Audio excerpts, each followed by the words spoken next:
Hallelujah. Good morning, ಶುಭೋದಯ. ಬೆಳಗಾಯ್ತು ಪ್ರಿಯರೇ. ಕರ್ತನನ್ನು ಸ್ತುತಿಸೋಣ, ಬನ್ನಿ ಆತನ ವಾಕ್ಯ ಧ್ಯಾನಿಸೋಣ. ಈ ದಿನ ಬೇಕಾದಂತಹ ಆತನ ಕೃಪೆಗಾಗಿ ಬೇಡಿಕೊಳ್ಳೋಣ, ಆತನ ಸಾಕ್ಷಿಗಳಾಗಿ ಜೀವಿಸೋಣ. ಬನ್ನಿ ಪ್ರಾರ್ಥಿಸೋಣ. ಪರಿಶುದ್ಧ ದೇವರೇ, ಮತ್ತೊಂದು ದಿನ ನಮಗೆ ಕೊಟ್ಟಿದ್ದೀರಿ. ಮತ್ತೊಮ್ಮೆ ನಿಮ್ಮ ಸನ್ನಿಧಿಯಲ್ಲಿ ಕೂಡಿ ಬಂದಿದ್ದೇವೆ. ನಮ್ಮೊಂದಿಗೆ ಮಾತಾಡಿರೆಂದು ಕ್ರಿಸ್ತನ ನಾಮದಲ್ಲಿ ಬೇಡುತ್ತೇನೆ ತಂದೆಯೇ, ಆಮೇನ್. ನಿಂತ್ಕೊಂಡಿದ್ದೀರಾ, ಕೂತ್ಕೊಂಡಿದ್ದೀರಾ, ಮಲಗಿದ್ದೀರಾ? ನಾನಾದರೂ ನಿಂತ್ಕೊಂಡಿದ್ದೇನೆ. ನೀವಿನ್ನೂ ಹಾಸಿಗೆಯ ಮೇಲಿರೋದಾದ್ರೆ ದಯವಿಟ್ಟು ಎದ್ದೇಳ್ರಿ, ಕೆಳಗಿಳಿದು ಬನ್ನಿ ದೇವರ ವಾಕ್ಯ ಧ್ಯಾನಿಸುವುದಕ್ಕಾಗಿ. ನೀವು ಒಂದು ವೇಳೆ ಕೆಲಸದಲ್ಲಿ ತೊಡಗಿರೋದಾದ್ರೆ, ಆಡಿಯೋ ಕೇಳ್ತಾ ಇರೋದಾದ್ರೆ, ಬರೀ ಸ್ವರ ಕೇಳ್ತಾ ಇರೋದಾದ್ರೆ ಹೆಡ್ಫೋನ್ಸ್ ಇಟ್ಕೊಂಡು ಕೇಳಿರಿ. ನಿಮಗೆ ಮತ್ತಷ್ಟು ಕ್ಲಾರಿಟಿ ಇರುತ್ತೆ, ಮನಸ್ಸೊಳಗೆ ನೇರವಾಗಿ ವಾಕ್ಯ ಹೋಗುತ್ತೆ. ಪ್ರತಿದಿನ ಪ್ರಿಯರೇ, ನಾವು ಬೆಳಗಾದ ನಂತರ ನಾವು ದೇವರನ್ನು ಮಹಿಮೆ ಪಡಿಸುವುದನ್ನು ಕಲಿಯುವುದಾದರೆ, ನಮ್ಮ ಪ್ರಾರಂಭ ಸರಿಯಾಗಿರೋದಾದರೆ ನಮ್ಮ ದಿನವೆಲ್ಲ ನಾವು ಬಹಳ ಚೆನ್ನಾಗಿರುತ್ತೇವೆ. ನಾವು ಬದುಕುವುದರ ಮೂಲಕ ನಾವು ಬೋಧಿಸ್ತಾ ಇದ್ದೇವೆ. We are influencing people. ನಾವು ಇತರರ ಮೇಲೆ ಪ್ರಭಾವ ಬೀರುತ್ತಿದ್ದೇವೆ. ಪ್ರಭಾವಿತವಾಗುತ್ತೆ ನಮ್ಮ ಜೀವಿತ ಇತರರಿಗೆ. ಅದು ಕೆಲವೊಂದು ಸಾರಿ ಒಳ್ಳೆ ವಿಷಯಗಳ ಕುರಿತಾಗಿರ್ಬೋದು, ಕೆಲವೊಂದು ಸಾರಿ ಕೆಟ್ಟ ವಿಷಯಗಳಲ್ಲಿ ನಾವು ಇತರರು ಕಲಿತುಕೊಳ್ಳುವುದಕ್ಕೆ ನಾವೇ ಕಾರಣರಾಗಬಹುದು. ಅಷ್ಟಕ್ಕೂ ನಿಮ್ಮನ್ನು ನೋಡಿದಂಥವರು ನಿಮ್ಮೊಳಗೆ ಏನನ್ನು ನೋಡ್ತಿದ್ದಾರೆ, ಏನ್ ಮಾತಾಡಿಕೊಳ್ತಾರೆ ನಿಮ್ಮ ಕುರಿತಾಗಿ? ನೀವು ಕೇಳಿದ್ರೆ ನೀವು ಮೆಚ್ಚಿಕೊಳ್ತಾ ಹೇಳ್ತೀರಿ, ಬಿಡಿರಿ. ಆದರೆ ನಿಮ್ಮ ಕುರಿತು ಏನು ಅಂದುಕೊಳ್ತಿದ್ದಾರೆ ಜನರು ಎಂದು ಗಮನಿಸುವುದಾದರೆ, ಅವನು ಬಹಳ ಒಳ್ಳೆಯವನು, ಬಹಳ ದೀನನಾಗಿದ್ದಾನೆ, ಇಲ್ಲವೇ ಬಹಳ ಕೋಪಿಷ್ಠನಾಗಿದ್ದಾನೆ, ಬಹಳ ಗರ್ವಿಷ್ಠನಾಗಿದ್ದಾನೆ, ಬಹಳ ಅಹಂಕಾರಿ, ಏನೇನೋ ಸುಮ್ಮನೆ ಮಾತಾಡ್ತಿರ್ತಾನೆ, ತಲೆ ತಿನ್ನುತ್ತಾನೆಂದು ಸರಳ ಭಾಷೆಯಲ್ಲಿ ಹೇಳ್ತಾರಲ್ಲವೇ, ಅವನ ತಂಟೆಗೆ ಹೋಗ್ಬೇಡ್ರಯ್ಯ, ಯಾರಿಗೆ ಬೇಕು ಆ ತಲೆನೋವು ಅನ್ನುತ್ತಾರಲ್ಲವೇ. ಇನ್ನೂ ಕೆಲವರು ಅವರೊಂದಿಗೆ ಮಾತಾಡುವಾಗ ಪ್ರಶಾಂತತೆ ದೊರಕುತ್ತದೆ, ನಮ್ಮ ಸಮಸ್ಯೆ ಹಂಚಿಕೊಂಡ್ರೆ ಪರಿಹಾರ ಹೇಳ್ತಾರೆ. ಹೀಗೆ ನಮ್ಮ ಜೀವಿತದಲ್ಲಿ ಹೇಗಿದ್ದೇವೆ ನಾವು? ಒಳ್ಳೆ ಪ್ರಭಾವವನ್ನು, ಒಳ್ಳೆ ವಿಷಯಗಳನ್ನು ಪ್ರಭಾವ ಬೀರುತ್ತಿದ್ದೇವೋ? ಇಲ್ಲಿ ನೋಡೋದಾದ್ರೆ ನಾವು ಒಳ್ಳೆಯವರೋ ಕೆಟ್ಟವರೋ ಎನ್ನುವಂಥದ್ದು ಮುಖ್ಯವಲ್ಲ, ಆದರೆ ನಮ್ಮ ಬದುಕು ಹೇಗಿದೆ ಅದರ ಮೇರೆಗೆ ಮನುಷ್ಯರು ನಮ್ಮನ್ನು ಗುರುತಿಸುವಂಥವರಾಗಿರುತ್ತಾರೆ. ನಾವು ಅವರ ಜೀವಿತದ ಮೇಲೆ ಪ್ರಭಾವ ಬೀರುವಂಥವರಾಗಿರುತ್ತೇವೆ. ನೀವು ತಂದೆ ತಾಯಿಗಳಾಗಿರೋದಾದರೆ ನಿಮ್ಮ ಪ್ರವರ್ತನೆಯ ಮೇರೆಗೆ ನಿಮ್ಮ ಮಕ್ಕಳು ಪ್ರವರ್ತಿಸ್ತಾರೆ. ನಿಮ್ಮ ಪ್ರವರ್ತನೆಯೇ ನಿಮ್ಮ ಮಕ್ಕಳ ಮೇಲೆಯೂ ಪ್ರತಿಬಿಂಬಿಸುತ್ತದೆ. ಬಹಳಷ್ಟು ಜನರನ್ನು ನಾನು ಗಮನಿಸಿ ನೋಡಿದ್ದೇನೆ. ನೀವು ಹೇಗೆ ಪ್ರವರ್ತಿಸುತ್ತೀರೋ ಹಾಗೆಯೇ ನಿಮ್ಮ ಮಕ್ಕಳು ಕೂಡ ಪ್ರವರ್ತಿಸ್ತಾರೆ. ನಮಗೆ ಗೊತ್ತಾಗಲಾರದ ಹಾಗೆ ನಾವು ಅನೇಕರನ್ನು ಇನ್ಫ್ಲೂಯೆನ್ಸ್ ಮಾಡ್ತಾ ಇರ್ತೇವೆ. ಕೆಲವೊಂದು ಸಾರಿ ನಾವು ಚೆನ್ನಾಗಿ ನಟಿಸುತ್ತೇವೆ ಅಂದ್ಕೊಳ್ಳಿ, ಮರ್ಯಾದಸ್ಥರಂತೆ, ಬಹಳ ಸಂತೋಷವಾಗಿರುವಂತೆ, ಬಹಳ ತಾಳ್ಮೆ ಇರುವಂತೆ, ಬಹಳ ಪ್ರೀತಿ ಇರುವಂತೆ ನಾವು ಆಕ್ಟ್ ಮಾಡುವುದಕ್ಕಾಗಿ, ನಟಿಸುವುದಕ್ಕಾಗಿ ಪ್ರಯತ್ನಿಸುತ್ತೇವೆ. ಆದರೆ ನಟನೆ ಎನ್ನುವಂಥದ್ದು ಸ್ವಲ್ಪ ಹೊತ್ತೇ ಇರುತ್ತೆ. ಆ ನಟಿಸುವಂಥವರಿಗೆ ಇರುವಂತಹ ಒತ್ತಡ ಎಷ್ಟಿರುತ್ತೆ ಗೊತ್ತಾ? ಅವರ ಮಸಲ್ಸ್ ಎಲ್ಲ ಬಿಗಿ ಇಟ್ಕೊಳ್ಬೇಕಂತೆ. ಆರ್ಟಿಫಿಷಿಯಲ್ ಆಗಿರುತ್ತೆ ಅಲ್ಲವೇ, ನ್ಯಾಚುರಲ್ ಆಗಿ ಬರೋದಿಲ್ಲ. ಅವರು ನಗೋದು ನ್ಯಾಚುರಲ್ ಆಗಿರಲ್ಲ, ಅಳೋದು ನ್ಯಾಚುರಲ್ ಆಗಿರಲ್ಲ. ಸಹಜವಾಗಿ ನಗುವುದು ಬೇರೆ, ಸಹಜವಾಗಿ ಹೃದಯ ಕದಲಿಸಲ್ಪಟ್ಟು ಕಣ್ಣೀರು ಸುರಿಸುವುದು ಬೇರೆ. ನಮ್ಮ ಜೀವಿತ ಹೇಗಿದೆ ಎನ್ನುವಂಥದ್ದು ನಮ್ಮ ಸುತ್ತಲಿರುವವರ ಮೇಲೆ ಪ್ರಭಾವ ಬೀರುತ್ತದೆ ಎಂಬ ಸಂಗತಿಯನ್ನು ನಾವು ಗುರುತಿಸಿ, ನನ್ನ ಇಷ್ಟಾನುಸಾರವಾಗಿ ನಾನು ಇರುತ್ತೇನೆ ಎನ್ನುವುದನ್ನು ಬಿಟ್ಟು ಇತರರಿಗೆ ನಾನು ಆಟಂಕಕರವಾಗಿರೋದಿಲ್ಲ, ಇತರರಿಗೆ ನಾನು ಮಾದರಿಯಾಗಿ ಇರುತ್ತೇನೆ ಎಂಬ ತೀರ್ಮಾನ ಮೊಟ್ಟಮೊದಲು ನೀವು ಮಾಡಿಕೊಳ್ಳಬೇಕು. ಹಾಗೆ ಇರುವುದಕ್ಕಾಗಿ ದೇವರ ಕೃಪೆ ನಮಗೆ ಬೇಕು. ಸಹಜವಾಗಿ ನಮ್ಮೆಲ್ಲರಲ್ಲಿಯೂ ಹಳೆ ಆದಾಮನ ಸ್ವಭಾವವೇ ಇದೆ. For every action is an equal and opposite reaction ಎಂದು ಸೈಕಾಲಜಿಸ್ಟ್ ಹೇಳುವ ಹಾಗೆ, ಕೋಪಿಷ್ಠರನ್ನು ನೋಡುವಾಗ ಕೋಪಗೊಳ್ಳೋದು, ಬೈಯುವವರನ್ನು ನೋಡಿ ಬೈಯುವುದು, ಯಾರಾದರೂ ಪ್ರೀತಿಯಿಂದ ಮಾತಾಡಿಸುವಾಗ ತಿರುಗಿ ಪ್ರೀತಿಯಿಂದ ಮಾತಾಡಿಸುವುದು ಸಹಜವಾಗಿರುತ್ತೆ. ಆದರೆ ಅದು ನಮ್ಮಲ್ಲಿ ಆ ರೀತಿಯಾಗಿರಬಾರ್ದು. ನಮ್ಮ ಪ್ರತಿಸ್ಪಂದನೆ ವ್ಯತ್ಯಾಸವಾಗಿರಬೇಕು. ತಿಂಡಿ ನೋಡಿದ್ರೆ ತಿನ್ನುವಂಥದ್ದು, ಹೌದಲ್ಲವೇ?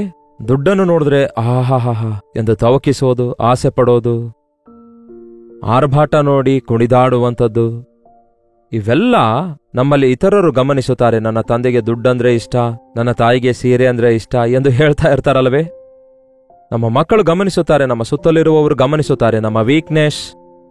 ಸೈತಾನನು ಕೂಡ ಗುರುತಿಸ್ತಿದ್ದಾನೆ. ಅದನ್ನು ಬಳಸಿ ನಮ್ಮನ್ನು ಆಧ್ಯಾತ್ಮಿಕವಾಗಿ ಬಲಹೀನರನ್ನಾಗಿ ಮಾಡಲು ಬಯಸುತ್ತಾನೆ. ಬೈಬಲ್ನಲ್ಲಿ ದಾನಿಯೇಲನು ಎಂಬ ಒಬ್ಬ ಯವನಸ್ಥನಿದ್ದಾನೆ. ಹುಡುಗನೋ ಅಂತ ಇದೆ ಹೇಳಬೇಕಾದ್ರೆ, ಮೇ ಬಿ ಟೀನೇಜರ್ ಆಗಿರಬಹುದು. ಕೆಲವೊಂದು ಜನ ಯವನಸ್ಥರನ್ನು ಈ ಬಾಬೇಲಿನ ರಾಜನಾದ ನೆಬುಕದ್ನೆಚ್ಚರನು ಸೆರೆಗೆ ಒಯ್ತಾನೆ. ಇವರು ಬಹಳ ತಿಳುವಳಿಕೆ ಬುದ್ಧಿಯುಳ್ಳವರಾಗಿದ್ದರು. ಈ ಇಸ್ರಾಯೇಲರ ಮಕ್ಕಳು ಬಹಳ ಚುರುಕಾದವರು, ತಿಳುವಳಿಕೆ ಉಳ್ಳವರು, ದೇವರಿಂದ ಆಶೀರ್ವದಿಸಲ್ಪಟ್ಟವರು ಎಂದು ಗ್ರಹಿಸಿ ಅವರಿಗೆ ಕಸ್ದೀಯರ ಭಾಷೆ ಕಲಿಸಿ ಅವರನ್ನು ಉಪಯೋಗಿಸಿಕೊಳ್ಳೋಣ ಎಂದು ಯೋಚಿಸಿ ಸೆರೆ ಹಿಡ್ಕೊಂಡು ತರ್ತಾನೆ. ನೋಡಿದ್ರ, ಸೈತಾನನು ಅದನ್ನೇ ಈ ದಿನಗಳಲ್ಲಿ ಮಾಡ್ತಿದ್ದಾನೆ. ದೇವರ ಮಕ್ಕಳ ಮನೆಯೊಳಗಿಂದ ಲೋಕಸ್ಥರು ತಯಾರಾಗ್ತಿದ್ದಾರೆ. ದೇವರು ಆಶೀರ್ವದಿಸಲ್ಪಟ್ಟ ಜನ, ದೇವರು ಅನೇಕ ಬಿಲ್ಟ್-ಇನ್ ಟ್ಯಾಲೆಂಟ್ಸ್ ಜೊತೆಗೆ ನಮ್ಮನ್ನು ಆಶೀರ್ವದಿಸಿರುವಾಗ, ನಮ್ಮ ಮಕ್ಕಳು ಆಶೀರ್ವದಿಸಲ್ಪಟ್ಟಾಗ ಅವರು ದೊಡ್ಡವರಾದ ಮೇಲೆ ದೇವರಿಗೆ ಮಹಿಮೆ ಪಡಿಸುವುದರ ಬದಲಿಗೆ ಲೋಕದೊಳಗೆ ಹೋಗ್ತಿದ್ದಾರೆ. ಒಂದು ವೇಳೆ ಅವರು ಚರ್ಚಲ್ಲಿ ಒಳ್ಳೆ ಸಂಗೀತವನ್ನು ಕಲಿತು ಒಳ್ಳೆ ಪ್ರವೀಣರಾಗಿ ದೇವರಿಂದ ಆಶೀರ್ವದಿಸಲ್ಪಟ್ಟ ನಂತರ ಮೂವಿ ಇಂಡಸ್ಟ್ರಿಗೆ ಹೋಗ್ತಾರೆ. ಅಲ್ಲಿ ತಮ್ಮ ಟ್ಯಾಲೆಂಟ್ ಬಳಸುತ್ತಾರೆ. ಹೌದಲ್ಲವೇ? ಈ ದಿನ ಬಹಳಷ್ಟು ಮೂವಿ ಸ್ಟಾರ್ಸ್ಗಳು ಕೂಡ ಕ್ರಿಶ್ಚಿಯನ್ಸ್ ಆಗಿದ್ದೇವೆ ಎಂದು ಹೇಳಿಕೊಳ್ತಾರೆ. How can it be? ದೇವರ ಮಕ್ಕಳು ತಮ್ಮ ದೇಹವನ್ನು ದೇವರ ಆಲಯವಾಗಿ ಕಾಪಾಡಿಕೊಳ್ಳಬೇಕು. ನಾವು ಬೆಲೆ ಕೊಟ್ಟು ಕೊಂಡುಕೊಳ್ಳಲ್ಪಟ್ಟಿರುವುದರಿಂದ ನಾವು ಯಾರಿಗೂ ಬಂದಿ ಆಳುಗಳಲ್ಲ. ಆದರೆ ಈ ದಿನಗಳಲ್ಲಿ ನೋಡಿರಿ, ದೇವರ ಆಶೀರ್ವಾದಗಳನ್ನು ಹೊಂದಿಕೊಂಡು ಲೋಕಕ್ಕಾಗಿ ಬದುಕುವವರು ಅನೇಕರಿದ್ದಾರೆ. ಒಬ್ಬರನ್ನು ನೋಡಿ ಮತ್ತೊಬ್ಬರು ಅಂತಹ ದೀನಸ್ಥಿತಿಗೆ ಬಿದ್ದೋಗ್ತಿದ್ದಾರೆ. ದಾನಿಯೇಲನು ದೇವರಿಗೋಸ್ಕರ ಡೆಡಿಕೇಟ್ ಮಾಡಿಕೊಳ್ತಾನೆ ಚಿಕ್ಕ ವಯಸ್ಸಿನಲ್ಲಿಯೇ. ರಾಜನು ಅವರಿಗೆ ಹಿಡಿದು ತಂದು, ನನ್ನ ಭೋಜನ ಪದಾರ್ಥ ಎಲ್ಲರಿಗೂ ಫ್ರೀ. ರಾಜ ಭೋಗ ಅವರಿಗೆ ಸಿದ್ಧವಾಗಿತ್ತು. ಆ ಕಲ್ಚರ್ ಕಲಿಸಲಾಯ್ತು, ಅವರ ಲ್ಯಾಂಗ್ವೇಜ್ ಕಲಿಸಲಾಯ್ತು, ಅವರ ವೇಷ ಭಾಷೆ ಕಲಿಸಲಾಯ್ತು. ಅವರನ್ನು ಒಳ್ಳೆ ಪ್ರವೀಣರಂತೆ ಸಿದ್ಧಗೊಳಿಸುವುದಕ್ಕೋಸ್ಕರ ಅವರಿಗೆ ಟ್ರೈನಿಂಗ್ ಕೊಡಿಸುತ್ತಾ ಇದ್ದ ಆ ನೆಬುಕದ್ನೆಚ್ಚರನು. ರಾಜ ಭೋಜನವೆಲ್ಲ ಫ್ರೀ ಅಂತ ಹೇಳಿದಾಗ ದಾನಿಯೇಲನು ಏನು ಹೇಳ್ತಾನೆ ಗೊತ್ತಾ? ದಾನಿಯೇಲನ ಪುಸ್ತಕ 1ನೇ ಅಧ್ಯಾಯ. ನಿಮ್ಮ ಹತ್ರ ಬೈಬಲ್ ಇದ್ರೆ ತೆರೆಯಿರಿ. 1ನೇ ಅಧ್ಯಾಯ ದಾನಿಯೇಲನ ಪುಸ್ತಕ 8ನೇ ವಚನದ ಕೊನೆ ಸಾಲು ಓದೋಣ. ರಾಜನ ಭೋಜನ ಪದಾರ್ಥಗಳನ್ನು ಪಾನ ಮಾಡುವ ದ್ರಾಕ್ಷರಸವನ್ನು ಸೇವಿಸಿ ಏನಂತೆ ತನ್ನನ್ನು ಅಪವಿತ್ರ ಮಾಡಿಕೊಳ್ಳುವುದಿಲ್ಲ ನಿರ್ಣಯಿಸಿಕೊಂಡನು. ಅವುಗಳನ್ನು ಸೇವಿಸದಂತೆ ಅಪ್ಪಣೆಯಾಗಬೇಕೆಂದು ಕಂಚುಕಿಗೆ ಬೇಡಿಕೊಂಡನು. ರಾಜನ ಭೋಜನ ಪದಾರ್ಥಗಳನ್ನು ತಿಂದು ರಾಜನು ಕುಡಿಯುವ ದ್ರಾಕ್ಷರಸವನ್ನು ತನ್ನನ್ನು ಅಶುದ್ಧ ಮಾಡಿಕೊಳ್ಳಬಾರದೆಂದು ದಾನಿಯೇಲನು ನಿಶ್ಚಯಿಸಿಕೊಂಡನು. ಏನದು? ರಾಜನ ಭೋಜನ ಪದಾರ್ಥ ತಿಂದ್ರೆ ತಪ್ಪೇನು? ಯವನಸ್ಥರು ಪ್ರಿಯರೇ, ಭೋಜನ ಪದಾರ್ಥವನ್ನು, ತಿಂಡಿಯನ್ನು ಕಂಟ್ರೋಲ್ ಮಾಡಿಕೊಳ್ಳದೇ ಇದ್ದರೆ ಅಂಥವರು ತಮ್ಮ ಭವಿಷ್ಯ ಹಾಳು ಮಾಡಿಕೊಳ್ಳುವವರಾಗ್ತಾರೆ. ತಿಂಡಿ ಹೆಚ್ಚಾದ್ರೆ ಮತ್ ಹೆಚ್ಚಾಗುತ್ತೆ, ಮತ್ ಹೆಚ್ಚಾದ್ರೆ ಮದ ಹೆಚ್ಚಾಗುತ್ತೆ ಅಂದಿದ್ದಾರೆ ಒಬ್ರು. ಯೌವನ ಕಾಲದಲ್ಲಿ ನೊಗ ಹೊರುವುದು ಮನುಷ್ಯನಿಗೆ ಮೇಲು. ಅಷ್ಟೆಲ್ಲ ರಾಜ ಭೋಜನ ಅಂದ್ರೆ ಎಲ್ಲಾ ವಿಧವಾದ ಮಾಂಸದ ಪದಾರ್ಥ ಇರುತ್ತೆ, ಎಲ್ಲಾ ರುಚಿಕರವಾದ ಪದಾರ್ಥಗಳಿರುತ್ತವೆ. ಆ ಕಾಲದಲ್ಲಿ ವಿಗ್ರಹಕ್ಕೆ ನೈವೇದ್ಯ ಅರ್ಪಿಸಿದ ಆಹಾರ ಆಗಿತ್ತದು. ದ್ರಾಕ್ಷರಸ ಮತ್ತನ್ನುಂಟು ಮಾಡುತ್ತೆ. ದ್ರಾಕ್ಷರಸ ಕುಡಿದು ಶರೀರ ಹಾಳು ಮಾಡಿಕೊಳ್ಳಬಾರದೆಂದು ದೇವರ ವಾಕ್ಯ ಹೇಳುತ್ತೆ. ಯಾರಿಗೆ ಶ್ರಮೆ, ಯಾರಿಗೆ ದುಃಖ, ಯಾರಿಗೆ ವಾಸಿಯಾಗದ ಗಾಯಗಳು, ಯಾರಿಗೆ ಮಂದದೃಷ್ಟಿ, ಯಾರಿಗೆ ಜಗಳಗಳು, ದ್ರಾಕ್ಷರಸ ಸೇವಿಸುವಂಥವರಿಗೆ ಇವೆಲ್ಲ ಇರುತ್ತೆ ಅಲ್ಲವೋ? ನಮ್ಮ ದೇಹ ದೇವರ ಆಲಯವಾಗಿದೆ, ದೇವರ ಆತ್ಮನಿಂದ ತುಂಬಲ್ಪಡಬೇಕು, ಮದ್ಯಪಾನದಿಂದಲ್ಲ ಎಂದು ತೀರ್ಮಾನಿಸಿಕೊಂಡಿರುವ ಆ ದಾನಿಯೇಲನು ಅವು ನನಗೆ ಬೇಡ ಎಂದು ಹೇಳಿದನು. ಹೌದಲ್ಲವೇ? ಅದು ಬಹಳ ಆಶ್ಚರ್ಯವಾಗಿದೆಯಲ್ಲವೇ? ನೀವು ಹೇಳಲಿಕ್ಕಾಗತ್ತಾ? ಒಳ್ಳೆ ಭೋಜನ ಪದಾರ್ಥ ನಿಮ್ಮ ಮುಂದೆ ತಂದ್ರೆ ಬೇಡ ಎಂದು ಹೇಳ್ತೀರಾ? ತಿಂಡಿಯ ಮೇಲೆ ಕಂಟ್ರೋಲ್ ಇದೆಯಾ? ಹೊಟ್ಟೆ ಬಾಕನಾಗಿದ್ದರೆ ಕುತ್ತಿಗೆಗೆ ಕತ್ತಿ ಇಟ್ಕೊಂಡಿದ್ದಾರೆ ದೇವರು. ತಿಂಡಿಯ ವಿಷಯದಲ್ಲಿ ಸೈತಾನನು ಶೋಧಿಸ್ತಾನೆ ಪ್ರಿಯರೇ. ತಿನ್ನುವ ವಿಷಯದಲ್ಲಿಯೇ ಹವಳಿಗೆ ಸೈತಾನನು ಶೋಧಿಸ್ತಾನೆ. ಇದು ತಿನ್ನಲು ಚೆನ್ನಾಗಿರುತ್ತೆ, ರುಚಿಯಾಗಿರುತ್ತೆ, ಈ ಹಣ್ಣನ್ನು ತಿನ್ನಬೇಕೆಂದು ಹೇಳ್ತಾನಲ್ಲವೇ? ಈ ದಿನವೂ ಕೂಡ ತಿಂಡಿಗೆ ತವಕಿಸಿ ಮನಸಾಕ್ಷಿ ಹಾಳು ಮಾಡಿಕೊಳ್ಳುವಂಥವರು, ಶರೀರ ಅಪವಿತ್ರ ಮಾಡಿಕೊಳ್ಳುವಂಥವರು ಅನೇಕರು ಇದ್ದಾರೆ.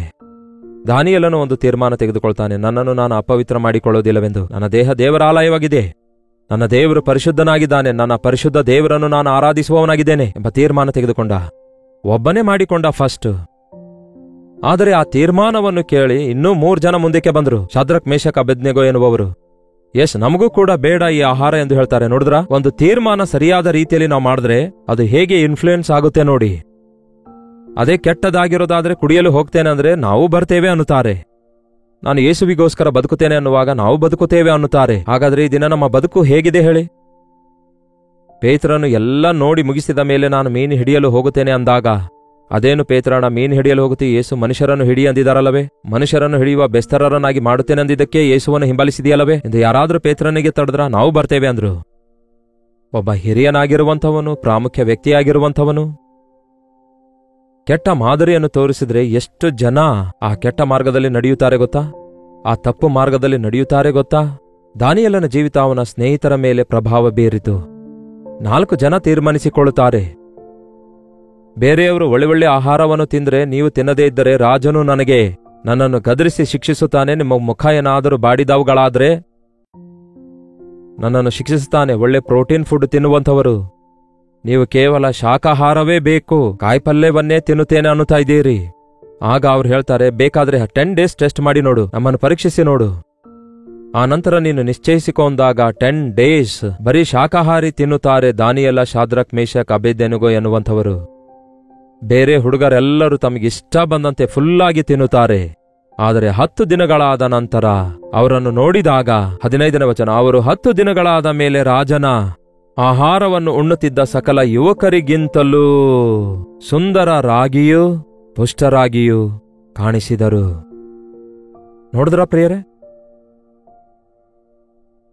ರಾಜ ಭೋಜನ ಮಾಡಿದವರೆಲ್ಲರಿಗಿಂತಲೂ ಈ 4 ಜನರ ಮುಖಗಳು ಸೌಂದರ್ಯವಾಗಿಯೂ ಕಳೆಯಿಂದಲೂ ತುಂಬಿದಾಗಿದ್ದವು. ಯಾವ ಕ್ರೀಮ್ ಬಳಸಲಾರದೆ, ಯಾವ ಮೇಕಪ್ ಮಾಡಲಾರದೆ ಅವರ ಮುಖದ ಮೇಲೆ ದೇವರ ಸೌಂದರ್ಯ, ದೇವರ ಕಳೆ ಪ್ರಕಾಶಿಸುವುದನ್ನು ಕಂಡ್ರಂತೆ. ಅದು ಎಷ್ಟು ಜನರ ಮೇಲೆ ಪ್ರಭಾವ ಬೀರುತ್ತೆ ನೋಡಿ. ಈ ಕಾಲದಲ್ಲಿ ಬಾಯಿಂದ ಹೇಳುವ ಬೋಧನೆ ಬಹಳ ಕಡಿಮೆ ಕೇಳ್ತಾರೆ, ಆದರೆ ಬದುಕಿ ನಾವು ತೋರಿಸುವವರಾಗಿರಬೇಕು. ನಾವು ಹೇಳಿದ್ರೆ ಕೇಳೋದಿಲ್ಲ, ಆದರೆ ನಾವು ಮಾಡಿದ್ದನ್ನು ಮಾಡ್ತಾರೆ. ನಮ್ಮ ಬದುಕನ್ನು ಸರಿಯಾಗಿ ತಿದ್ದುಕೊಂಡರೆ ಇತರರು ಅವರು ತಮ್ಮ ಬದುಕನ್ನು ಸರಿ ತಿದ್ದುಕೊಳ್ತಾರೆ. ಇವರು ಮಾರ್ಪಡಬೇಕನ್ನುತ್ತೇವೆ ಹೊರತು ನಾವು ಮಾರ್ಪಟ್ಟಿದ್ದೇವಾ ಎನ್ನುವುದನ್ನು ನಾವು ಪರಿಶೀಲಿಸಿಕೊಳ್ಳಬೇಕು. ನಮ್ಮ ಜೀವಿತದ ಮೂಲಕ ಕ್ರಿಸ್ತನನ್ನು ಇತರರಿಗೆ ತೋರಿಸುವ ಹಾಗೆ ನಮ್ಮ ಬದುಕು ಇತರರ ಮೇಲೆ ಇನ್ಫ್ಲುಯೆನ್ಸ್ ಆಗಬೇಕು, ಅವರ ಮೇಲೆ ಪ್ರಭಾವ ಬೀರಬೇಕು. ಅಷ್ಟೇ ಅಲ್ಲ, ಈ 10 ದಿನಗಳಾದ ಮೇಲೆ ಪೂರ್ತಿ ಅವರಿಗೆ ಟ್ರೈನಿಂಗ್ ಮುಗಿಸಿದ ನಂತರ, ಟ್ರೈನಿಂಗ್ ಕೊಟ್ಟಿದ್ರಲ್ಲವೇ, ಟ್ರೈನಿಂಗ್ ಮುಗಿದ ಮೇಲೆ ಅವರನ್ನು ಪರಿಶೀಲಿಸಿದಾಗ ಏನಾಯ್ತು ನೋಡಿ 20ನೇ ವಚನದಲ್ಲಿ, ಬಳಿಕ ರಾಜನು ಶಾಸ್ತ್ರೀಯ ವಿದ್ಯೆಯ ಸರ್ವ ವಿಷಯಗಳಲ್ಲಿ ಅವರನ್ನು ವಿಚಾರ ಮಾಡಲು ಅವನ ಪೂರ್ಣ ರಾಜ್ಯದಲ್ಲಿನ ಎಲ್ಲಾ ಜೋಯಿಸರಿಗಿಂತಲೂ ಮಂತ್ರವಾದಿಗಳಿಗಿಂತಲೂ 10ರಷ್ಟು ನಿಪುಣರಾಗಿ ಕಂಡುಬಂದರು. ಅಂದರೆ 10ರಷ್ಟು ಶ್ರೇಷ್ಠರಾಗಿ ಅವರು ಕಂಡುಬಂದರು. ಎಷ್ಟೋ ಜನರಿಗೆ ಅಲ್ಲಿ ಟ್ರೈನಿಂಗ್ ಕೊಟ್ಟಿದ್ರು, ಬಹಳಷ್ಟು ಜನ ಹುಡುಗರು ಅಲ್ಲಿದ್ರು, ಅವರೂ ಊಟ ಮಾಡಿದ್ರು, ಅವರು ಅದೇ ಪರಿಸ್ಥಿತಿಯಲ್ಲಿದ್ರು. ಆದರೆ ಇವರಾದರೂ ದೇವರಿಗೆ ಪ್ರಾರ್ಥನೆ ಮಾಡುವವರಾಗಿದ್ರು, ದೇಹವನ್ನು ದೇವಾಲಯವನ್ನಾಗಿ ಕಾಪಾಡಿಕೊಂಡವರಾಗಿದ್ರು, ತಿಂಡಿಯ ವಿಷಯದಲ್ಲಿ ಕಂಟ್ರೋಲ್ ಉಳ್ಳವರಾಗಿದ್ರು, ಹೃದಯ ಶುದ್ಧಿಯ ವಿಷಯದಲ್ಲಿ ಜಾಗರೂಕರಾಗಿದ್ರು, ಭಕ್ತಿ ವಿಷಯದಲ್ಲಿ ಆಸಕ್ತಿಯುಳ್ಳವರಾಗಿದ್ರು. ನಿಮ್ಮಲ್ಲಿ ಅವನಿಗಾದರೂ ಜ್ಞಾನದ ಕಡಿಮೆ ಇದ್ರೆ ನನಗೆ ಬೇಡಿಕೊಳ್ಳಲಿ ಎಂದು ದೇವರು ಹೇಳಿದ್ದಾರೆ. 10ರಷ್ಟು ಜ್ಞಾನ ಅವರಿಗೆ ಹೇಗೆ ಬಂತು? ಎಲ್ಲರೂ ಅಲ್ಲಿರುವಂಥವರು ಆ ನೆಬೂಕದ್ನೆಚ್ಚರನು ಹೇಳಿರುವಂತಹ ಆ ಒಂದು ಮಂತ್ರವಾದಿಗಳ ಮತ್ತು ಜೋಯಿಸರ ವಿದ್ಯೆ, ಅದು ಲೋಕ ಸಂಬಂಧವಾದ ಲೋಕದ ಜ್ಞಾನವಾಗಿತ್ತು. ಆದರೆ ಇವರು ದೈವ ಜ್ಞಾನದಿಂದ ತುಂಬಿದವರಾಗಿದ್ದರು. ಅವರನ್ನು ನೋಡಿದಾಗ ಪ್ರತ್ಯೇಕವಾಗಿ ಆಶ್ಚರ್ಯಗೊಂಡ್ರು. ಈ ದಾನಿಯೇಲನ ಜೀವಿತ ಎಷ್ಟು ಮಂದಿ ರಾಜರ ಜೀವಿತದ ಮೇಲೆ ಪ್ರಭಾವ ಬೀರಿತು ಗೊತ್ತಾ? ನೆಬೂಕದ್ನೆಚ್ಚರನಿಗೆ ಬಿದ್ದ ಕನಸಿನ ಅರ್ಥ ಹೇಳುತ್ತಾನೆ. ಬೆಲ್ಶಚ್ಚರನಿಗೆ ಕನಸು ಬಿದ್ದಾಗ, ಆಗೋ ದೇವರ ಆತ್ಮ ಉಳ್ಳವನು ಒಬ್ಬನಿದ್ದಾನೆ, ಅವನನ್ನು ಕರೆಸಿರಿ, ನಿಮ್ಮ ತಂದೆಯ ಕಾಲದಲ್ಲಿದ್ದವನು ಎಂಬುದಾಗಿ ಎಂದು ಹೇಳಿದ್ದಕ್ಕೆ ದಾನಿಯೇಲನನ್ನು ಕರೆಸಿದಾಗ ಕನಸಿನ ಅರ್ಥ ಹೇಳ್ತಾನೆ.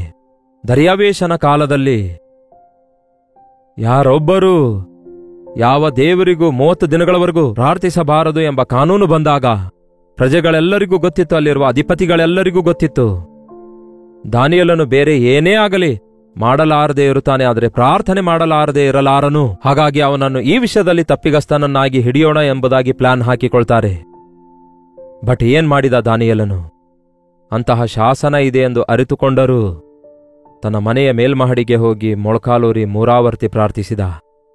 ಆ ವಿಷಯ ಬಯಲಾಗಿ ಗೊತ್ತಾದಾಗ ಆ ರಾಜನು ಸಿಂಹದ ಗವಿಯೊಳಗೆ ದಾನಿಯೇಲನನ್ನು ಎಸೆಯಬೇಕಾಯ್ತು.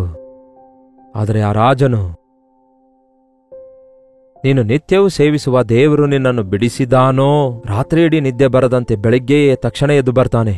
ರಾಜ, ನನ್ನ ದೇವರ ಮುಂದೆ ನಾನು ಯಥಾರ್ಥನಾಗಿರುವುದರಿಂದ ದೇವರು ನನ್ನನ್ನು ಬಿಡಿಸಿದ್ದಾರೆ ಎಂದು ಹೇಳಿದಾಗ ಒಬ್ಬ ಅನ್ಯ ರಾಜನು ದಾನಿಯೇಲನು ಕೊಟ್ಟ ಆ ಸಾಕ್ಷಿಯನ್ನು ಕೇಳಿ ಆ ನಂತರ ಏನೆಂಬುದಾಗಿ ಪ್ರಕಟಣೆ ಹೊರಡಿಸುತ್ತಾನೆ ಒಮ್ಮೆ ನೋಡೋಣ ಬನ್ನಿ. ಅದೇ ದಾನಿಯೇಲನ ಪುಸ್ತಕ 6ನೇ ಅಧ್ಯಾಯ 26ನೇ ವಚನ ಹೇಳುತ್ತೆ, ನಾನು ಆಳುವ ರಾಜ್ಯದಲ್ಲಿರುವ ಸಕಲ ನಿವಾಸಿಗಳು ದಾನಿಯೇಲನ ದೇವರಿಗೆ ಭಯಪಡುತ್ತಾ ಆತನ ಸನ್ನಿಧಿಯಲ್ಲಿ ಭಕ್ತಿಯಿಂದ ನಡೆದುಕೊಳ್ಳಬೇಕು. ಆತನೇ ಜೀವಸ್ವರೂಪನಾದ ದೇವರು, ಆತನೇ ಯುಗಯುಗಗಳವರೆಗೂ ಇರುವಾತನು, ಆತನ ರಾಜ್ಯ ಎಂದಿಗೂ ಅಳಿದು ಹೋಗದು, ಆತನ ಆಧಿಪತ್ಯವು ಶಾಶ್ವತವಾಗಿ ಇರುವುದು, ಆತನು ಬಿಡಿಸುವವನು ರಕ್ಷಿಸುವವನು ಆಗಿದ್ದಾನೆ. ಪರಲೋಕದಲ್ಲಿಯೂ ಭೂಲೋಕದಲ್ಲಿಯೂ ಸೂಚಕ ಕಾರ್ಯಗಳನ್ನು ಮಹತ್ಕಾರ್ಯಗಳನ್ನು ಮಾಡುವಾತನೂ ಆಗಿದ್ದಾನೆ. ಆತನೇ ಈ ದಾನಿಯೇಲನನ್ನು ಸಿಂಹಗಳ ಬಾಯಿಯಿಂದ ರಕ್ಷಿಸಿದ್ದಾನೆ ಎಂದು ಬರೆಯಿಸಿದನು. ದಾನಿಯೇಲನು ಬಾಯಿ ತೆರೆದು ಒಂದು ಮಾತು ಹೇಳಲಿಲ್ಲ, ಆದರೆ ಅವನ ಬದುಕೇ, ಅವನ ಸಾಕ್ಷಿಯೇ ಪ್ರತಿಧ್ವನಿಸಿತು. ಈ ಅಂತ್ಯ ದಿನಗಳಲ್ಲಿ ನಾವೇನು ಸುವಾರ್ತೆ ಪ್ರಕಟಿಸುತ್ತಾ ಇದ್ದೇವೆ ಎಂಬುದಾಗಿ ಗಟ್ಟಿಯಾಗಿ ಕಿರ್ಚಿ ಕೂಗಾಡುತ್ತಾ ಹೇಳುವಂಥವರಾಗಿದ್ದೇವೆ ಹೊರತು ನಮ್ಮ ಬದುಕಿನ ಮೂಲಕ ವಾಕಿಂಗ್ ಬೈಬಲ್ಗಳಾಗಿ, ಯೇಸುವಿನ ಪ್ರೀತಿ ತೋರಿಸುವವರಾಗಿ, ಯೇಸುವಿನ ಶಕ್ತಿ ತೋರಿಸುವವರಾಗಿ ನಮ್ಮ ಬದುಕು ಇತರರ ಜೀವಿತದ ಮೇಲೆ ಪ್ರಭಾವ ಬೀರುವ ಹಾಗೆ ನಾವು ಜೀವಿಸುತ್ತಾ ಇದ್ದೇವಾ? ಅಂತಹ ಜೀವಿತ ದಯಪಾಲಿಸಿರಿ ದೇವರೇ ಎಂದು ಪ್ರಾರ್ಥಿಸೋಣವೇ? ಪರಿಶುದ್ಧ ದೇವರೇ, ಪ್ರೀತಿಯುಳ್ಳ ತಂದೆಯೇ,